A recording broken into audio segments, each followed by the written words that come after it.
Hello people, this is question time. Last night would have been the 29th, I believe. Here's the first question. Next question from Marianne Smith, please. Is it right that 10 DUP votes have been bought by the government when Mrs May told a nurse that there was no magic money tree? Well, my opinion on that is it's a bit confusing to me, because on one hand the British people voted and we've got a clear set of rules when there's no outright winner that says the party with the biggest voting base gets pretty much to choose what it wants to do. So from that point of view, the Tories was well within their rights to use whatever they wanted because they were the largest party, which I think goes to a bigger issue of the rules surrounding that. You know, why is it that we're not willing to change these rules to make them better? I suppose it is a big change. Anything like that which is fundamental to how the rules work, it is a big change. And I just think throughout the recent years, I think politicians have become very weak and haven't got the nerve to go against what the public wants.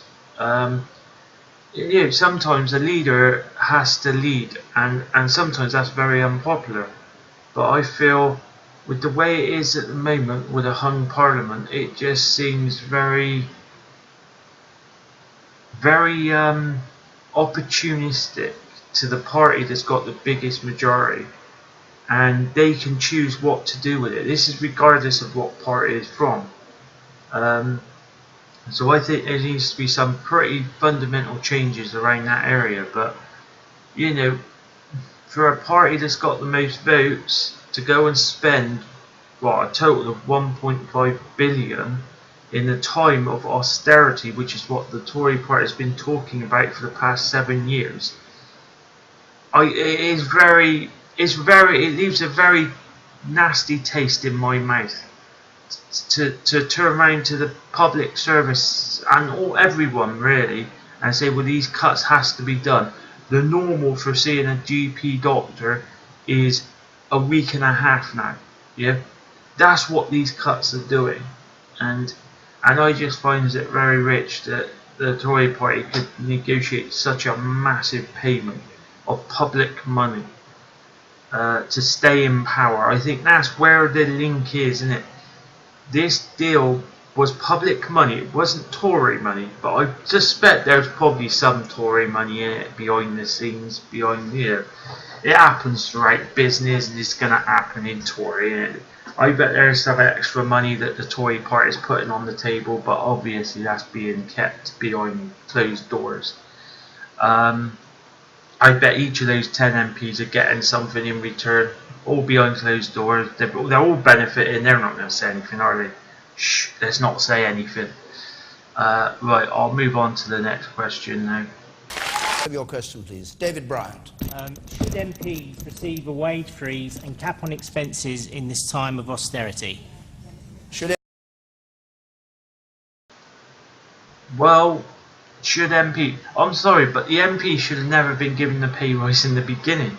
They should, essentially, they're like the public workers, but they're outside of that. No, we're not part of the public workers. We don't do nothing for the public. No, you do. You're public workers. So when the MPs comes out and says, well, there's a pay freeze, it should also include MPs within that pay freeze. I find it a disgrace that people who firefighters put their life on the line daily. You know, police officers are constantly dealing with people saying, no, I didn't do that, no, I wasn't speeding, no, I wasn't talking. Yeah. And then you've got ambulance people just you know, saving lives, and they're not worth a decent pay rise, but MPs are worth 10%. No, it is just disgusting. I think the politician's job should be pushed straight back into the public sector, And whenever a government comes out and says there's going to be a pay freeze, it should also include them. They shouldn't be outside of that remit. They should be exactly in the same area as that remit. So if a government decides that there will be a 1% pay freeze, or whatever the pay freeze is, it should happen across that field, including politicians. And you know, the politicians makes a big deal about, oh no, I handed it back, or I employed more staff. It doesn't matter. You still took that extra money out of the taxpayers' costs, and it's the taxpayers are struggling. Well, at the moment with this Tory party, it's not, is it? Let's be honest. It's public services that are struggling. Yeah, I just feel that's the way I feel about that. I feel MP should be put into the same bundle as all the rest of them, even though they don't directly save lives or directly affect things like that. They do with setting the budgets, and since the budgets has been cut, suicides has gone skyrocketing. People are struggling. It's just chaos, and that's the power that politicians in government has got, and they should be held to account for that. But yeah, I think they should definitely get a pay freeze exactly the same as any other public sector worker. Right, I'll move on to the next part now. MPs receive a wage freeze. 1.5 billion that we've debated to deal with the DUP. There are so many other things on which this government wastes, and previous governments, extraordinary amounts of money. For instance, I'll just say the foreign aid budget, which I find quite incredible, £17 billion. But the reason I put that little bit of comment in is because I find it so distasteful that some of these right-wing people uses the foreign aid as a justification to cut it because we're struggling here. The Tory party took money from overwhelmingly the poor in this country, and now is, oh well, we've took as much as we can from the poor in this country, so let's start taking money from poor areas from our foreign aid. Our foreign aid is tiny in percentage terms. I think is, was it 0.2, 0.2 or something? It's tiny. It's absolutely tiny. And I just feel as soon as you do that, we're going to make other countries worse off, and then they're going to start trying to flood into this country. And being no doubt with Brexit, we're going to get a lot of new trade deals which is going to interlink with more immigration into this country, because each country would want their own trade deal. So yeah, I don't agree with that view. It is a nasty right-wing view of taking from more poor people outside this country because we've took as much as we can from the people within this country. So it's time to start looking further afield and taking from even poorer people now. I just find it very distasteful. I'll move on to the next part now. I appreciate we're living through a time of great austerity, but I am very concerned about recent changes to the benefit system. I'll tell you, I was made redundant a year ago. I want to work very much. I've had 19 job interviews in a year, all unsuccessful. But a recent change to the benefit system means you now have to be unemployed for 9 months or 39 weeks before you get any help at all with your mortgage.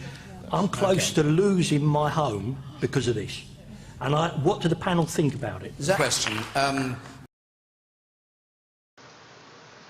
This goes right back to when Maggie Thatcher changed the rhetoric around housing to you've got to own your own home. And I spoke to my older sister a while ago now, and she's like 20 odd years older than me, and she was the first one out of all of us to buy a house.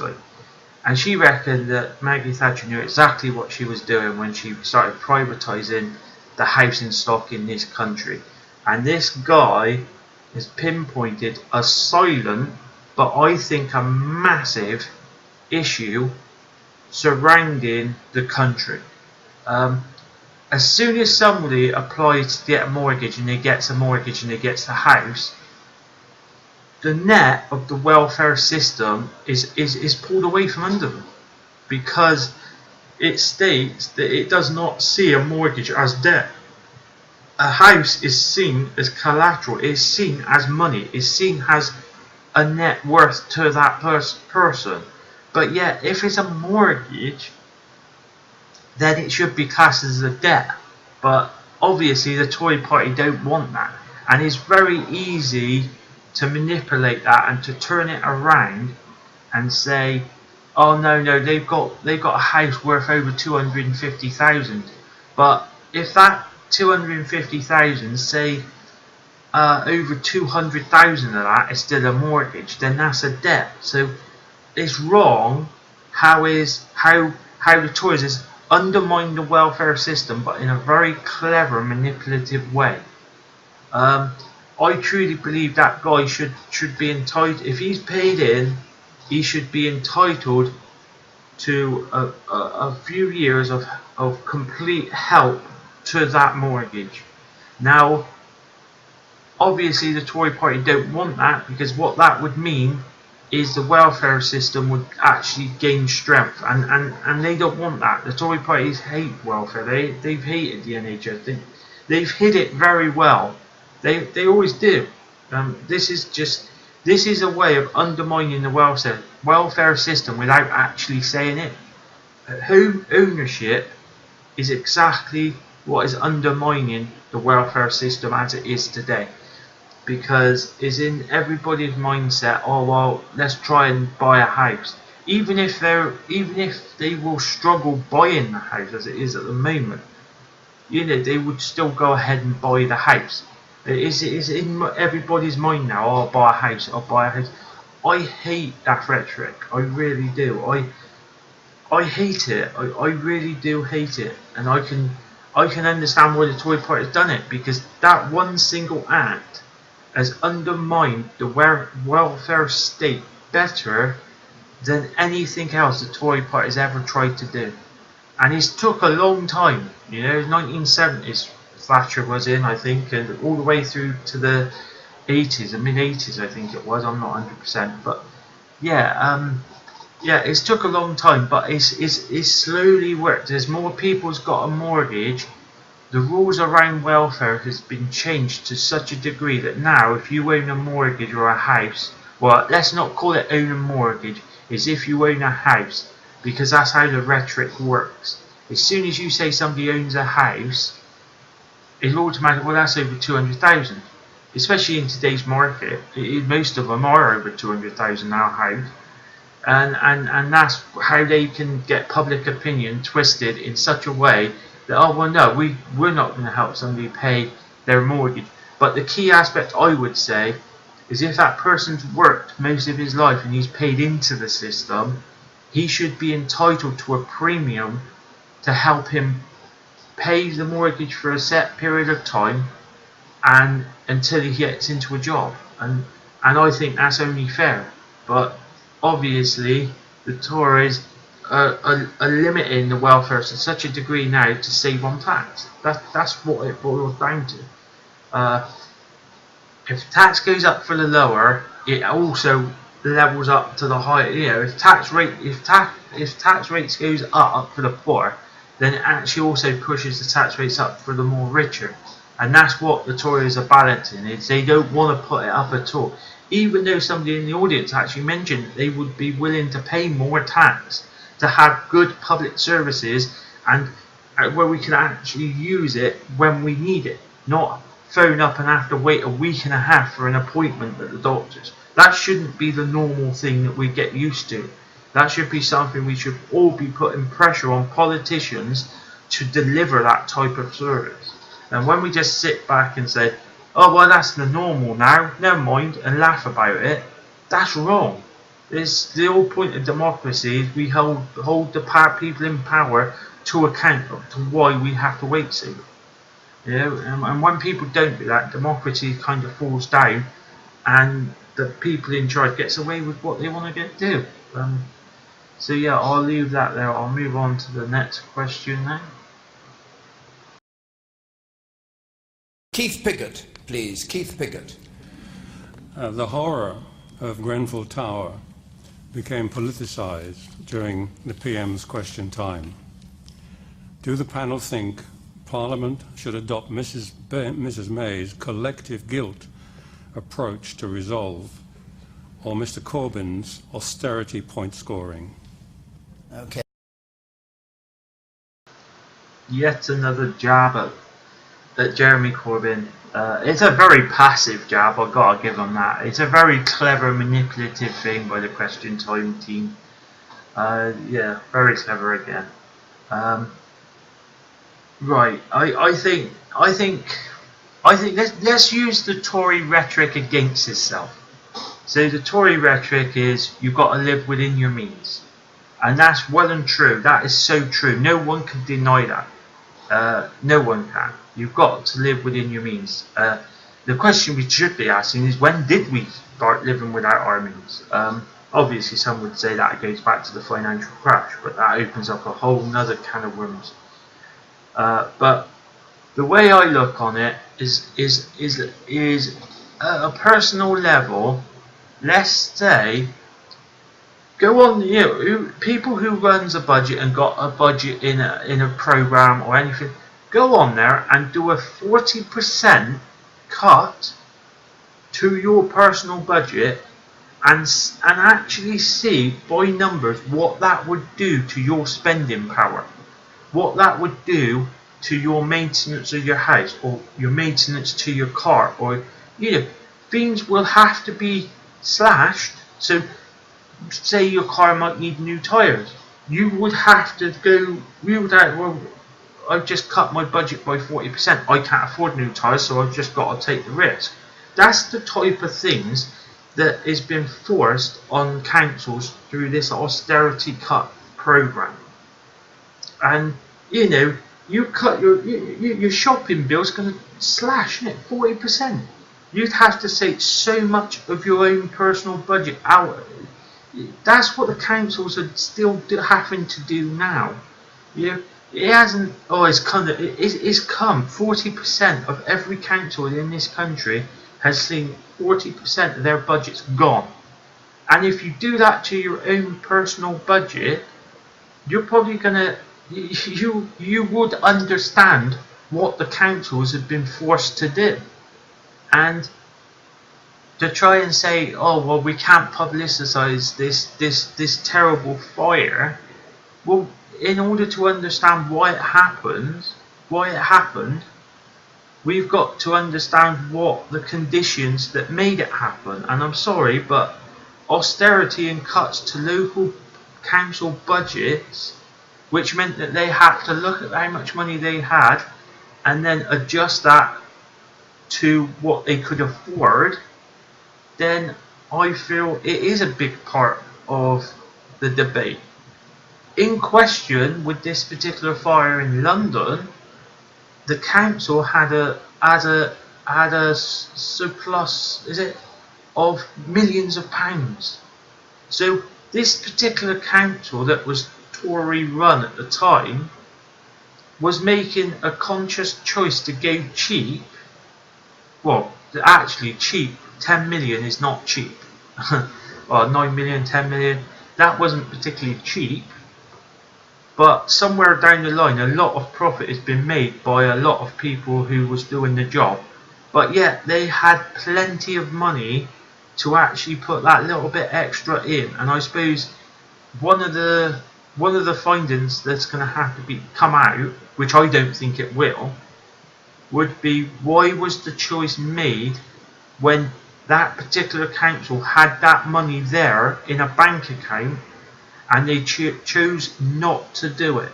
It wasn't like the council was over their budget. They had a massive surplus budget, so they had the money there. And the question has to be asked, the money was there to pay for it, why wasn't it paid for? What was the driving force behind the council withholding that large sum of money? And I fear that's never going to be answered, because we know what the answer is. Basically, the Tory council was saving the money so they get a pat on the back by the Tory party. You know, that's the real reason, but that won't be made public because it's too damaging for the Tory party. So it'd be something else that would be made up. But yeah, that's the frustrating thing about this is it should have never happened, you know. And I hope, like Ferrari was saying, you know, from this, I hope that fire safety do get put right back up to the top, and some people do go to jail for this terrible accident that should have never happened, and people was ignored. And overall, you'll have to say it's because they were poor. I think it's a bit unfair to say they were all immigrants, because I think there was a combination of people living in those tower blocks. I think there was a combination of people living in those tower blocks, so I think it's a bit unfair to say they were all immigrants. But yeah, there's definitely some big questions that I fear is not going to be answered, and it's just going to be buried under the carpet, and 2 to 3 years from now, little bits will come out, but by then, you know, life do carry on, and there's a sad reflection that's why these public inquiries I don't like, because they just takes too long, and it shouldn't be that long in this day and age with computers. You know, the data should be able to be recorded pretty quick on the computer, and people should be able, judges should be able to see it quite quickly in today's age with computers and all the data and all that. And if a company's holding it up, they should be charged for holding up the public inquiry. But you know, they've all got lawyers. I bet all the people involved now got lawyers backing up their side, and that's what's going to take the time. Is the lawyers are going to get involved and they're going to start fighting it out between each other, and it's just going to be chaos. And the sad reality is a lot of people's lost their life, and I suspect it's going to be way over 100 people who were probably suffocated by the toxic fumes by these panels, and then obviously burnt alive. Well, not alive, but burnt, cremated in that tower block. And I just feel the tower block, I don't feel it. I feel it should come down myself, and the development built around that area should be given to the survivors so they could stay in that area. But I fear after 3 or 4 years, all these people would be disbanded all over London, and that won't happen. They'll be forgotten about, and then when this development's made, we'll get a developer company coming in. Yeah, they'll chuck 2 or 3, maybe a little bit more of social housing, but most of it will be luxury building flats that will boost up the area with extra income. It's disgusting, it really is, the whole thing. I'll move on to the next part now.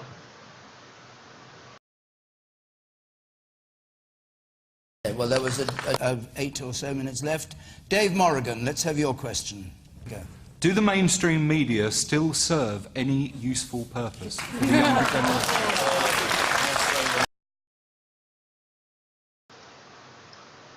I think the problem with the mainstream media is, you know, they've been caught out quite a lot by the lower, by like the Canary.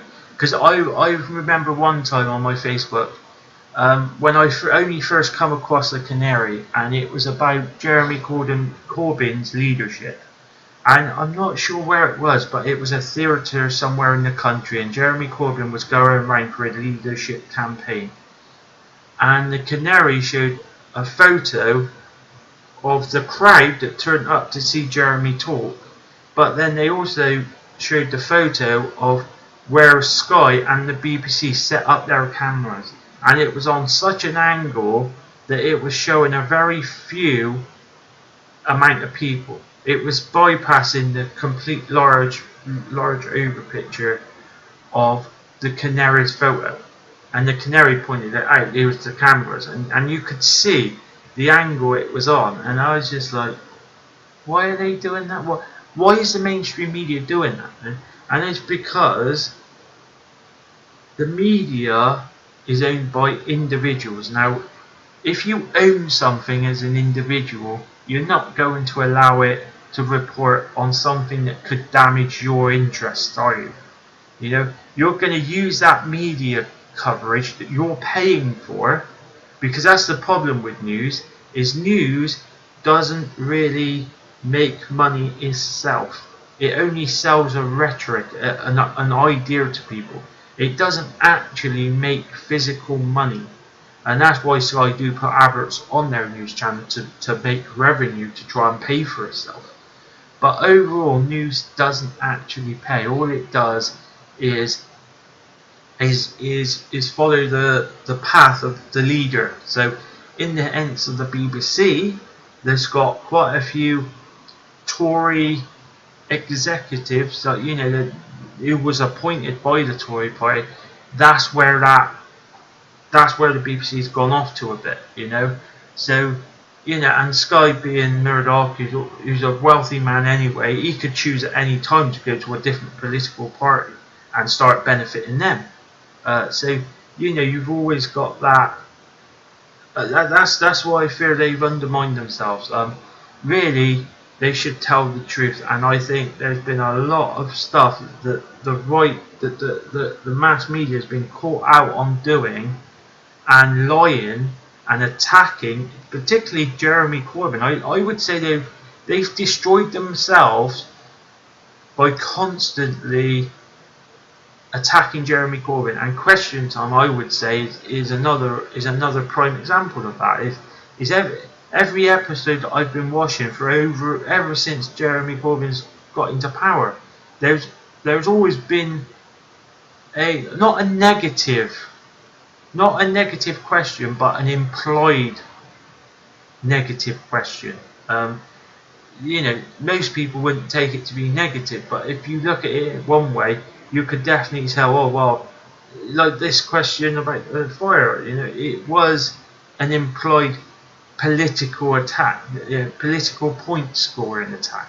That is a slur on Jeremy Corbyn, and you know, and there's been other issues, right, like the Tories expenses scandal in 2015. That wasn't even covered on Question Time, which I find very disappointing. But you know, that's the way the media works, isn't it? The media, the mass media, only tells people what they want them to know, and that's the one thing people should remember. If you watch this video this far, always remember the media, no matter what media it is, they only tell you what they want you to know, and that's the sad reality. That's why I do like new startups like the Canary, because I have seen them report on some things that's been attacking their own side, and I do give them a bit of credibility for that. Not very often, I will say, they don't very often do it, but I have seen it occasionally, you know. So I do give them a bit of credit. I'll leave it there now, people. That was the last question. Overall, the one thing that I didn't like is when the panel starts making a comment about Brexit, and you know, it's like it starts booing them down, and I just think, why are you booing them down, for God's sake? You know, it's just wrong.